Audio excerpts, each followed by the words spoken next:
По 2,5 години конечно Иван Стојанов ќе замине за Кина на лекување.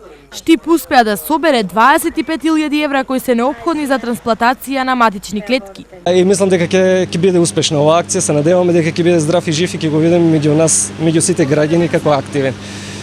Треба пред крајот на овој месец да замине затоа што ово му е како последен термин за операција кој што му е закажана.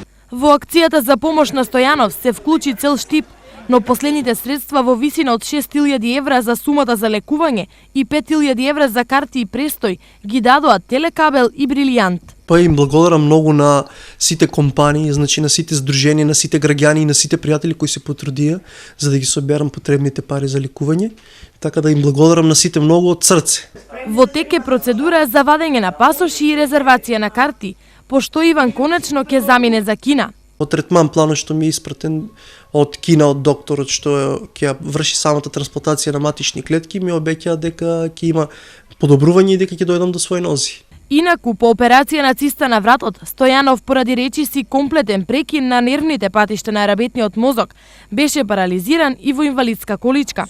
Сите достигашни лекувања се покажаа како неуспешни, па единствената надеж на 24 годишниот Стојанов му е трансплантацијата во Кина.